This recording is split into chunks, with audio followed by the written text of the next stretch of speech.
The motion lights blared to life as I pulled into my driveway. Someone had triggered them, over and over. I rushed inside, heart hammering, expecting the worst. The front door was ajar. A trail of muddy footprints led up the stairs. My gut twisted. Inside, my worst fear was real. The place was ransacked. My office, torn apart. My laptop, gone. My passport, gone. But then I saw the security footage. There she was, Karen Hunt, the HOA President, in my house. I replayed the video, my blood running cold. This wasn't just trespassing, it was something far worse, and she wasn't done yet. Karen Hunt always had a way of making everything feel like a mission, like a war. The first letter came months ago, a polite demand wrapped in a thin veil of authority. She was the president of the Woodbrook Park HOA, but her words had the weight of a command. Her invitation for an exterior inspection of my property was more of a threat than a request. I wasn't worried at first. My Uncle Richard had fought the HOA's reach for years. Our property was never under their control. I even had the court documents to prove it. But Karen didn't care. She was relentless. Her next step? A laminated inspection notice zip-tied to my front door, and a threat to escalate matters to the relevant municipal offices. A smirk crossed my face when I read it. She clearly hadn't done her homework. I had every legal document to shut her down. But Karen wasn't the type to back down. And I knew, without a doubt, she wouldn't stop until she had control. I wasn't about to let her have it. Not without a fight. The first few weeks after the notice were annoyances. Small, persistent violations. The passive-aggressive letters kept coming, always in soft blue envelopes from Karen's desk, always worded just carefully enough to sound like suggestions, but with a clear threat behind them.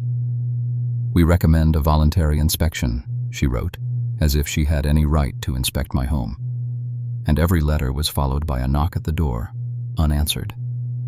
I didn't give in.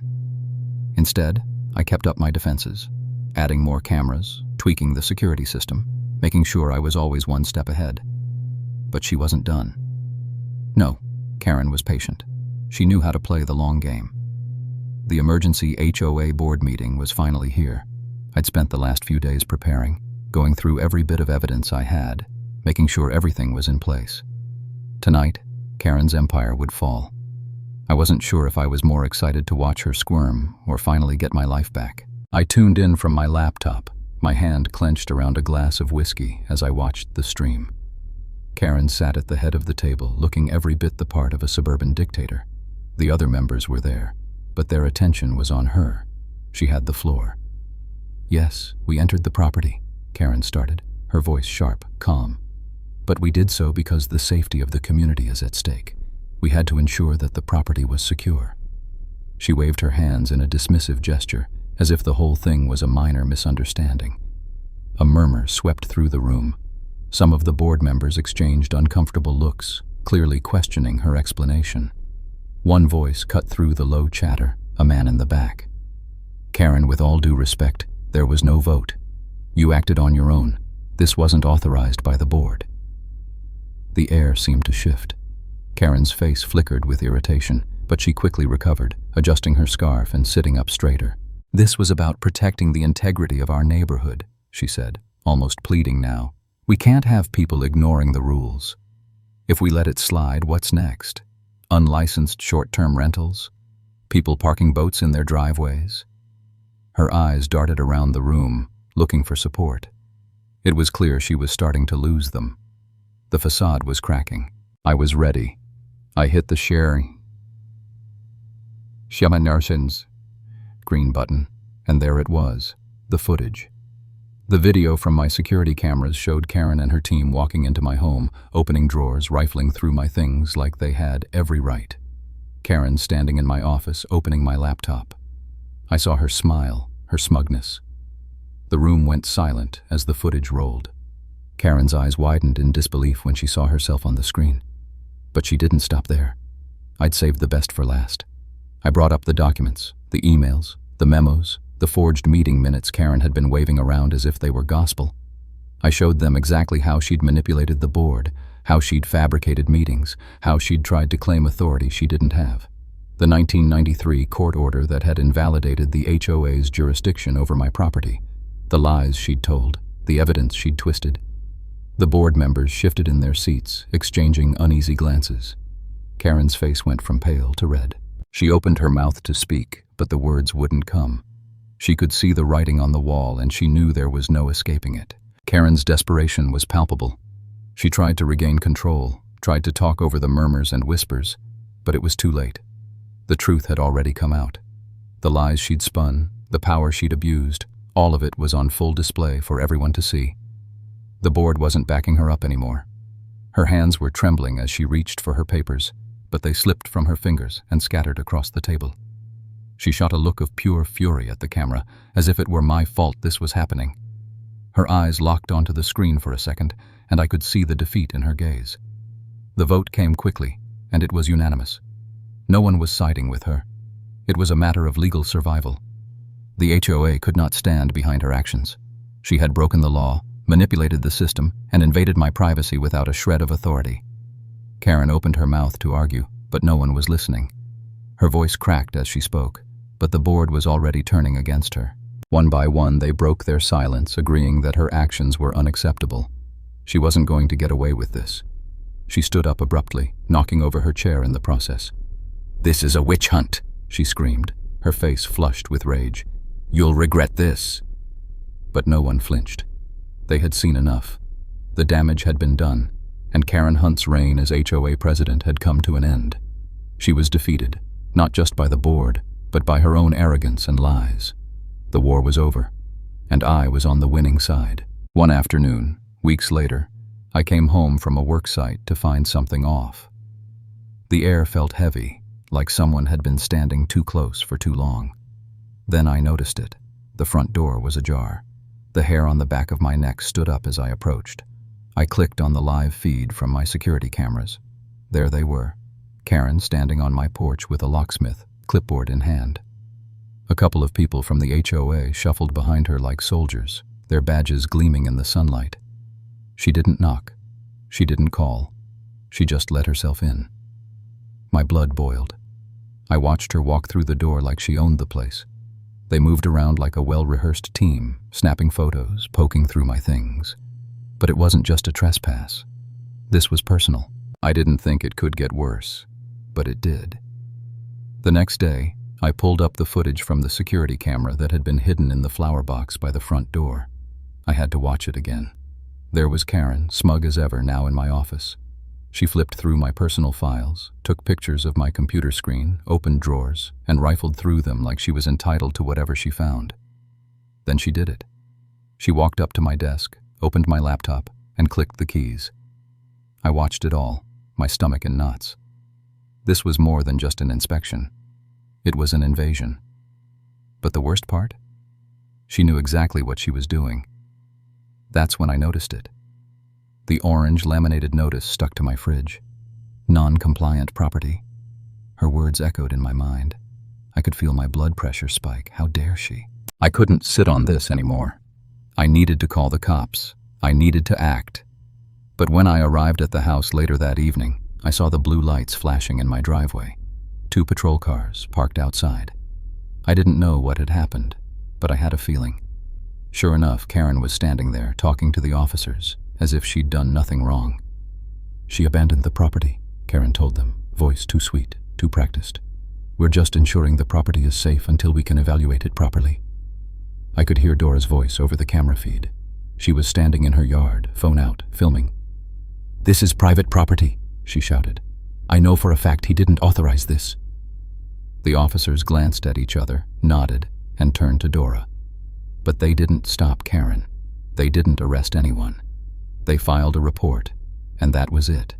The legal games had started, and I was caught in the middle. That night I paced my house, replaying everything that had happened.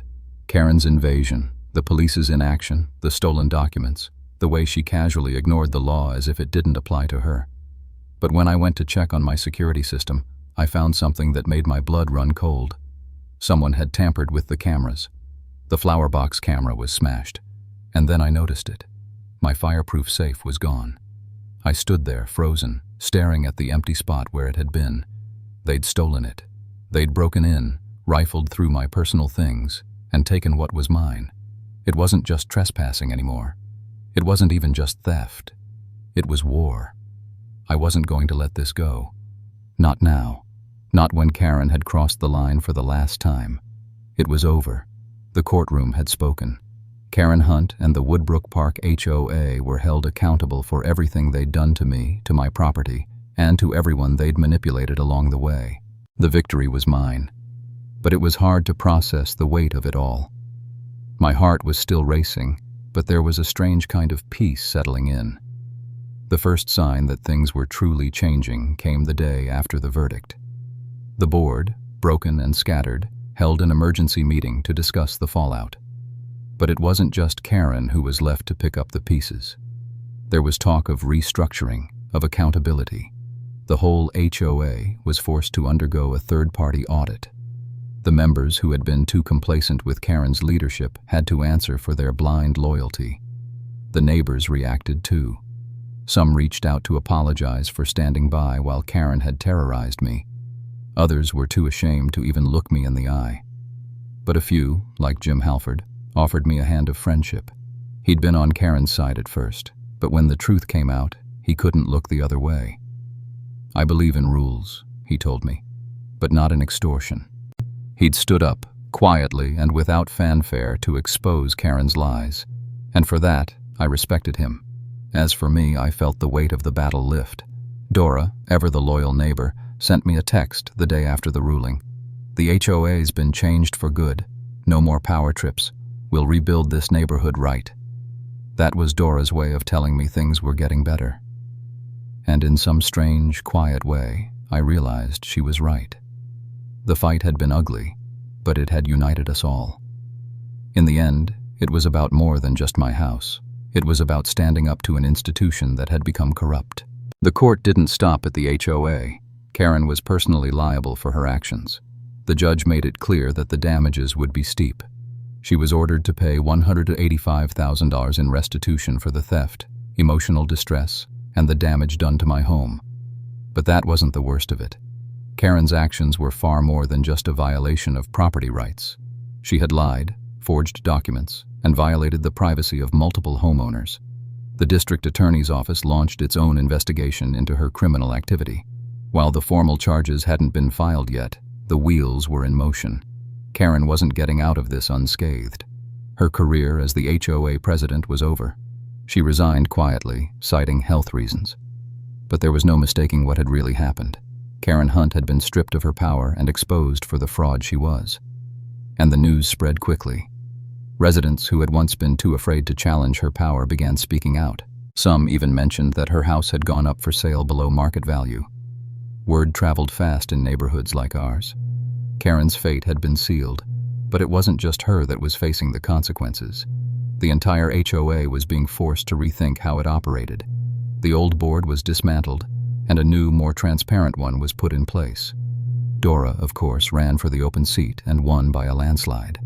Her first order of business was to pass a bylaw specifically banning any HOA member from entering properties outside the association's jurisdiction, no exceptions. As for me, the resolution brought more than just legal closure. It brought peace. 6 months later, my house no longer felt like a fortress. It felt like home again. Sure, I had reinforced the gate with steel and installed smart glass in the windows, but now I did it for security, not paranoia. My mornings started with coffee on the porch, the sounds of Dora's corgis barking in the background, and Julia reading aloud the latest HOA horror story from Reddit. It was our little joke now. She loved to see my face twitch at the absurdity of it all. One day, I got a flyer tossed over the gate by a teenager on a bike. "Join our friendly HOA," it read in bold letters. I smiled, thinking back to the days when Karen would have found a way to make that a threat. I glanced at the automated camera by the gate as the voice kicked in. "Notice, you are on private property. This property is not under HOA jurisdiction. Your presence is being recorded. Have a wonderful day." A pause. Then, in Spanish, "Que tenga un buen día." I laughed, my heart light. Dora's idea. She'd insisted on making sure there was no confusion. My property was my property. I stopped by the fence where I'd recently installed a shiny new sign, "Private Property." No HOA access ever. It wasn't just a warning. It was a declaration, a flag. The fight for my home had changed me. I wasn't just defending my property anymore.